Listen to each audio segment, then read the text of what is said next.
அப்போஸ்தலனாகிய பவுல் கலாத்தியருக்கு எழுதின நிருபம் 6ஆம் அதிகாரம். சகோதரரே, ஒருவன் யாதொரு குற்றத்தில் அகப்பட்டால் ஆவிக்குரியவர்களாகிய நீங்கள் சாந்தமுள்ள ஆவியோடே அப்படிப்பட்டவனை சீர்பொருந்த பண்ணுங்கள். நீயும் சோதிக்கப்படாதபடிக்கு உன்னை குறித்து எச்சரிக்கையாயிரு. ஒருவர் பாரத்தை ஒருவர் சுமந்து இப்படியே கிறிஸ்துவினுடைய பிரமாணத்தை நிறைவேற்றுங்கள்.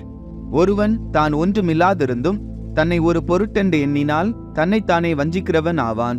அவனவன் தன் சுய கிரியையை சோதித்து பார்க்க கடவன். அப்பொழுது மற்றவனை பார்க்கும் போதல்ல, தன்னையே பார்க்கும்போது மேன்மை பாராட்ட அவனுக்கு இடம் உண்டாகும். அவனவன் தன் பாரத்தை சுமப்பானே. மேலும் திருவசனத்தில் உபதேசிக்கப்படுகிறவன் உபதேசிக்கிறவனுக்கு சகல நன்மைகளிலும் பகிர்ந்து கொடுக்க கடவன். மோசம் போகாதிருங்கள். தேவன் தம்மை பரியாசம் பண்ண ஒட்டார். மனுஷன் எதை விதைக்கிறானோ அதையே அறுப்பான். தன் மாம்சத்திற்கென்று விதைக்கிறவன் மாம்சத்தினால் அழிவை அறுப்பான். ஆவிக்கென்று விதைக்கிறவன் ஆவியினாலே நித்திய ஜீவனை அறுப்பான். நன்மை செய்கிறதில் சோர்ந்து போகாமல் இருப்போமாக. நாம் தளர்ந்து போகாதிருந்தால் ஏற்ற காலத்தில் அறுப்போம். ஆகையால் நமக்கு கிடைக்கும் சமயத்திற்கு தக்கதாக யாவருக்கும், விசேஷமாக விசுவாச குடும்பத்தார்களுக்கும் நன்மை செய்ய கடவோம்.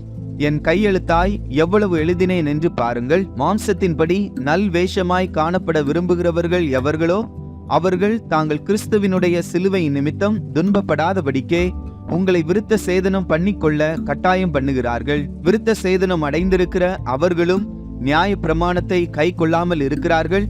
அப்படி இருந்தும் அவர்கள் உங்கள் மாம்சத்தை குறித்து மேன்மை பாராட்டும்படிக்கு நீங்கள் விருத்த சேதனம் பண்ணிக்கொள்ள வேண்டும் என்று விரும்புகிறார்கள். நானோ நம்முடைய கர்த்தராகிய இயேசு கிறிஸ்துவின் சிலுவையை குறித்தே அல்லாமல் வேறொன்றையும் குறித்து மேன்மை பாராட்டாதிருப்பேனாக. அவரால் உலகம் எனக்கு சிலுவையில் அறையுண்டு இருக்கிறது, நானும் உலகத்திற்கு சிலுவையில் அறையுண்டு இருக்கிறேன்.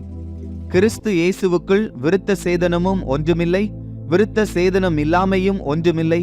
புது சிருஷ்டியே காரியம். இந்த பிரமாணத்தின்படி நடந்து வருகிறவர்கள் எவர்களோ அவர்களுக்கும் தேவனுடைய இஸ்ரவேலருக்கும் சமாதானமும் இரக்கமும் உண்டாயிருப்பதாக. இனிமேல் ஒருவனும் எனக்கு வருத்தம் உண்டாக்காதிருப்பானாக. கர்த்தராகிய இயேசுவினுடைய அச்சடையாளங்களை நான் என் சரீரத்திலே தரித்து கொண்டிருக்கிறேன். சகோதரரே, நம்முடைய கர்த்தராகிய இயேசு கிறிஸ்துவின் கிருபை உங்கள் ஆவியுடனே கூட இருப்பதாக. ஆமேன்.